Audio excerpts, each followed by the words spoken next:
मेरा नाम सबा है। मैं अपनी जिंदगी के उस दौर से गुजर रही थी जहां तन्हाई ने मुझे चारों तरफ से घेर लिया था। घर में सब कुछ था, मगर दिल खाली था। दिन तो किसी तरह कट जाते, मगर रातें लंबी और तंग लगती। इन रातों में अक्सर मैं सोचती काश कोई होता जो मुझसे बातें करता, मुझे समझता, मेरे दिल के बोझ को हल्का करता। ऐसे ही दिनों में मेरी नज़र एक शख्स पर पड़ी। मोहल्ले का दूध वाला। इसका नाम इजहर था। गौरा चट्टा, लंबा सा कद, चौड़ा सीना और हमेशा हंसता हुआ चेहरा। जब भी आता दूध के साथ मजाकिया बातें करता। शुरू में मैं इन बातों को आम समझती रही, लेकिन आहिस्ता आहिस्ता उसमें एक अलग ही तरह की डबल मीनिंग नजर आने लगी। एक दिन वो दूध देने आया। गिलास रखते हुए बोला, सबा बीबी, आज दूध जरा गर्म है, जरा संभाल कर पकड़िएगा, वरना जुल भी सकती हैं। मैं चौंक गई। क्या मतलब? वो मुस्कुराया। अरे मतलब ये कि मौसम गर्म है ना, गाय भी गर्म दूध दे रही है। मैंने राहत की सांस ली, मगर दिल में एक हल्की सी मुस्कुराहट भी आ गई। इस दिन के बाद इसकी बातें और भी दिलचस्प होती चली गईं। वो हर बार ऐसा जमला छोड़ता कि दिल एक पल के लिए ठहर जाता। दूसरे दिन वो आया और दूध रखते हुए बोला, बीबी दूध का थैला थोड़ा दब गया है, मगर अंदर का मजा बरकरार है। मैंने हैरत से उसकी तरफ देखा। ये क्या कह रहे हो? वो हंसा। इरे मतलब थैले में जगह कम थी, दब तो गया, मगर दूध तो पूरा है। मैंने हंसी दबाने की कोशिश की, लेकिन चेहरे पर लाली आ गई। आहिस्ता आहिस्ता उसके आने का इंतजार रहने लगा। मैं सोचती आज क्या नया बोलेगा, कौन सा नया इशारा करेगा। तीसरे दिन उसने आते ही कहा, बीबी क्या आप चाहती हैं कि आज थोड़ा झाग वाला दूध दूं? झाग ज्यादा हो तो पीने का मजा दगना हो जाता है। मैंने जल्दी से पूछा किया। वो बोला, अरे मतलब दूध उबालते वक्त में ऊपर से झाग भी डाल दूं? मैंने गहरी सांस ली, मगर दिल में कहीं हल्की सी गदगदी महसूस हुई। अब मामला ये था कि हर बात सुनकर मेरा दिल धड़कने लगता था। मैं समझ नहीं पा रही थी कि वो मुझे छेड़ रहा है या वाकई सीधा सादा है। एक दिन मैं बालकनी में खड़ी थी। वो नीचे से आवाज देता है, बीबी आज तो दूध इतना गाढ़ा है कि आपका चाय पीते पीते भी भर जाएगा। मैं चौंक गई। क्या मतलब गाढ़ा? वो बोला, अरे मतलब गाय को इस बार बढ़िया चारा मिला है, इसलिए दूध ज्यादा मलाईदार है। मेरे होंठों पर हल्की हंसी आ गई, मगर अंदर से दिल बेकरार हो रहा था। आहिस्ता आहिस्ता मेरी रातों की तन्हाई उसकी बातों से भरने लगी। जब भी वो कोई मजाक करता, मुझे लगता कि मेरी खामोशी टूट गई है। एक दिन मैंने उससे मजाक में कह दिया, तुम्हारी बातें बहुत निटखट होती हैं। वो मुस्कुराया, अरे बीबी, मैं तो बस दूध लाने वाला हूँ, बातें तो अपने आप ही निकल आती हैं। इसकी ये मासूमियत भी अजीब थी। कभी तो ऐसा लगता कि वो जानबूझकर डबल मीनिंग बोल रहा है, कभी लगता कि शायद वो वाकई मासूम है और मुझे ही गलत फहमी हो रही है। लेकिन एक बात साफ थी, मेरे दिल का खालीपन अब भरने लगा था। उसकी हर एक बात मेरे अंदर कोई हलचल पैदा कर देती थी। दिन गुजरते गए और अजहर की बातें और भी निटखट होती चली गईं। अब तो हाल ये था कि सुबह की चाय में दूध से ज्यादा उसकी बातों का जायका होता। एक दिन वो दूध रखते हुए बोला, बीबी आज दूध इतना भारी है कि अगर आप अकेली उठाएंगी तो थक जाएंगी, बेहतर है मैं पकड़कर डाल दूं। मैंने चौंक कर उसकी तरफ देखा। क्या मतलब भारी है? वो मासूमियत से मुस्कुराया, मतलब गाय ने आज ज्यादा दूध दिया है, थैला भरपूर हो गया है। मेरे चेहरे पर हंसी आ गई, मगर दिल के किसी कोने में उसकी आंखों की चमक ने अजीब सी गर्माइश पैदा कर दी।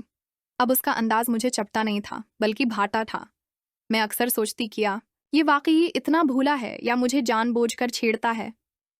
एक रोज वो दूध देते हुए अचानक कह बैठा, बीबी दूध को अगर अच्छे से फेंट लें तो ऊपर मलाई मोटी हो जाती है और मजा ही कुछ और आता है। मैंने शर्माते हुए कहा, तुम्हारी बातें तो बस सीधी लगती ही नहीं। वो मुस्कुराया, अरे बीबी मैं तो दूध का काम करता हूँ, मेरी हर बात दूध से जड़ी होती है। अगर और कुछ समझ में आता है तो वो आपकी सोच है।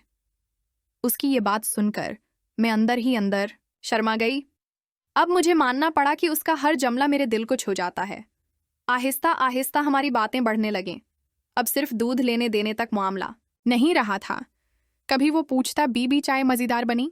कभी कहता, आज रात दूध पीकर सोना, नींद गहरी आएगी। ये सब सुनकर मैं मुस्कुराती, मगर अंदर से मेरे दिल में हलचल बढ़ती जाती। एक दिन मैंने हिम्मत करके इससे पूछ लिया, तुम हमेशा ऐसी बातें क्यों करते हो? वो थोड़ी देर चुप रहा, फिर मुस्कुरा कर बोला, बीबी क्या करूं? जब भी आपको देखता हूं तो बातें अपने आप मीठी हो जाती हैं। मेरे गाल लाल हो गए। पहली बार उसने ऐसा जमला बोला जो सीधा दिल तक उतर गया। एक शाम का वाकया है। मैं बरामदे में बैठी थी। वो दूध लेकर आया। आज उसकी आंखों में कुछ और ही चमक थी। उसने दूध रखते हुए कहा, बीबी आज तो दूध इतना गर्म है कि अगर पीते ही जाएंगे तो पसीना आ जाएगा। मैंने चौंक कर कहा, क्या? वो हंसा, मतलब उबालते ही लाया हूं, भाभी अभी तक निकल रही है। मैंने हंसी दबा ली, मगर दिल में एक बजली सी दौड़ गई।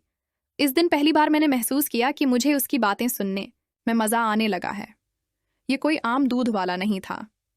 ये मेरी तन्हा जिंदगी में हंसी और रोमान की हल्की सी हुआ लेकर आया था। आहिस्ता आहिस्ता इसकी बातें और जाती होती गईं। एक दिन बोला, बीबी कभी कभी दूध ज्यादा देर तक रखने से खटा हो जाता है, इसलिए मैं चाहता हूं कि आप रोज ताज़ा दूध लें ताकि जायका बना रहे। मैंने चौंक कर कहा, क्या इशारा है ये? वो मासूमियत से बोला, इरे मतलब ये कि रोजाना का दूध ताजगी देता है। मगर उसके लहजे में ऐसा इशारा था कि दिल जोर जोर से धड़कने लगा। अब कहानी यहां तक पहुंच गई थी कि उसकी हर मुलाकात मेरे लिए इंतजार का वक्त बन गई। दिन का सबसे प्यारा लम्हा वो था जब अजहर गली के मोड़ से आता दिखाई देता। एक दिन वो दूध रखते हुए आहिस्ता से बोला, बीबी आप चाहें तो मैं दूध उबाल कर भी दे सकता हूं ताकि आप सिर्फ मजा लें, मेहनत ना करनी पड़े। मैंने मुस्कुरा कर कहा, और मेहनत कौन करेगा? वो हल्का सा झुककर बोला, अरे मैं हूं ना, मैं कर दूंगा मेहनत। आपको बस आराम से पीना है। मेरे दिल की धड़कन तेज हो गई। मैंने फौरी नजरें झुका लीं। आज रात में देर तक सो नहीं पाई। इसकी बातें बार बार याद आ रही थीं। मुझे लगा जैसे उसने मेरी तुन्हाई को पढ़ लिया हो और अब अपनी बातों से उसे भर रहा हो। मगर एक सस्पेंस भी था। क्या ये सब वाकई सिर्फ मजाक था या फिर उसके पीछे कोई और राज छिपा था? दिन गुजरते गए और अब मैं खुद महसूस करने लगी कि अजहर की बातें मेरे दिल को छू रही थीं। हर रोज का इंतजार अब आदत बन चुका था। एक दिन वो दूध देकर जाते जाते ठहर गया और बोला, बीबी कभी कभी दूध इतना भर जाता है कि थीले मैं संभलता नहीं, अगर गिर जाए तो नुकसान हो जाता है। मैंने हैरान होकर पूछा, तो क्या करो तुम?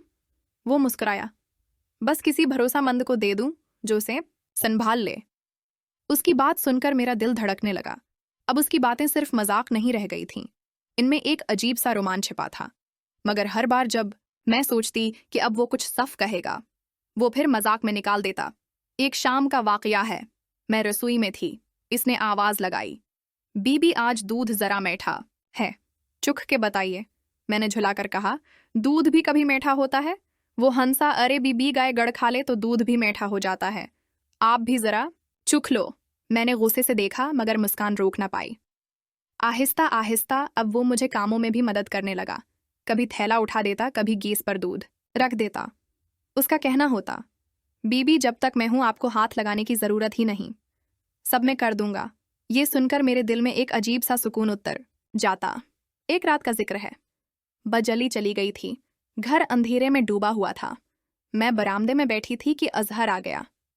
उसने दूध रखते हुए कहा, बीबी अंधेरे में अगर गिर गई तो चोट लग जाएगी, आओ मैं पकड़ लूं। मैंने चौंक कर कहा, क्या बकवास है? वो मासूमियत से हंसते हुए बोला, इरे मतलब दूध का थैला पकड़ लूं, हाथ से छूट न जाए। मगर उसके बोलने के ढंग ने मेरे दिल में ऐसी धड़कन पैदा कर दी कि मैं चुप रह गई। अब हाल ये था कि मोहल्ले में औरतें कहने लगें, सबा तुम्हारा दूध वाला बड़ा वक्त देता है, बाकी घरों में तो बस रखकर चला जाता है। मैं सिर्फ हंस देती मगर अंदर से चुपके खुश होती। फिर वो दिन आया जब मेरे दिल ने मान लिया कि ये रिश्ता सिर्फ दूध तक नहीं रख सकता। अजहर ने जाते जाते आहिस्ता आवाज में कहा, बीबी मैं रोज आपको दूध देता हूँ, मगर सच कहूं तो असल में मैं आपका दिल चाहता हूं। मैं सकत में आ गई। ये पहला मौका था जब उसने साफ साफ इजहार किया था। मैंने कांपती आवाज में कहा, क्या तुम सच कह रहे हो? वो बोला, हाँ, अगर आप इजाजत दें तो मैं जिंदगी भर आपके साथ रहना चाहता हूं। इस रात मैंने बहुत सोचा। शौहर के जाने के बाद कितनी तन्हा रातें काटी थीं, कितनी बार अकेले आंसुओं से तकिया भगाया था, और अब ये दूध वाला जिसकी बातें हंसी भी देती थी और सुकून भी।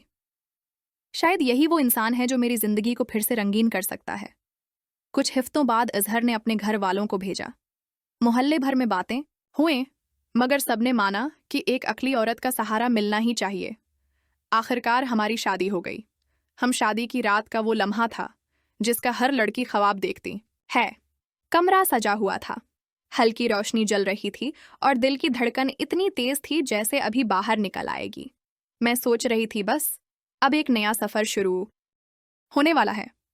मगर जो हुआ वो मेरी सोच से बिल्कुल हटकर था। अजहर ने मुस्कुराकर मेरी तरफ देखा और आहिस्ता से कहा, सबा आज तो दुनिया ही उल्टी करनी है। मैं चौंक कर घबराकर पूछ बैठी, ये क्या मतलब है? वो हंसते हुए बोले, मतलब ये कि आज तुम्हें अल्टा लटाकर मोहब्बत का नया जादू दिखाऊंगा।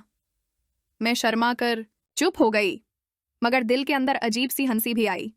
फिर जैसे ही उन्होंने मुझे पोजीशन में लटाया तो सच बताऊं मुझे लगा जैसे कोई फिल्मी सीन चल रहा हो। दिल की धड़कन और तेज हो गई। मैं हंसते हंसते बोली, ध्यान से करना, कमर ना टूट जाए वरना अस्पताल जाना पड़ेगा। इजहर ने फख्र से जवाब दिया, कमर नहीं टूटेगी जान, बस मोहब्बत की बुनियाद और मजबूत हो जाएगी। इस वक्त हंसी भी थी, शर्म भी थी और ऐसा लुत्फ था कि लगा जैसे ये लम्हे सिर्फ मेरे नसीब के थे। मैं कभी आहिस्ता सी सस्की लेती तो वो कह देते चुप कर जाओ, वरना पड़ोसी समझेंगे कि नया डांस प्रैक्टिस हो रहा है। और मैं बेकाबू होकर हंस पड़ती। वो रात सिर्फ एक करबत नहीं थी, बल्कि हंसी ज़दा, शरारत और मोहब्बत का ऐसा संगम था जो जिंदगी भर याद रहने वाला है। जब आखिर में मैं सीधी हो कर लेट गई तो हनिपते हुए बस इतना कहा, इजहर आज तो तुमने वाकई मेरी दुनिया ही उल्टी कर दी। वो मुस्कुराकर मेरे माथे पर बोसा देते हुए बोले, नहीं जान, दुनिया उल्टी नहीं की, सिर्फ सीधी दिखा दी है और मैंने दिल ही दिल में शुक्र अदा किया।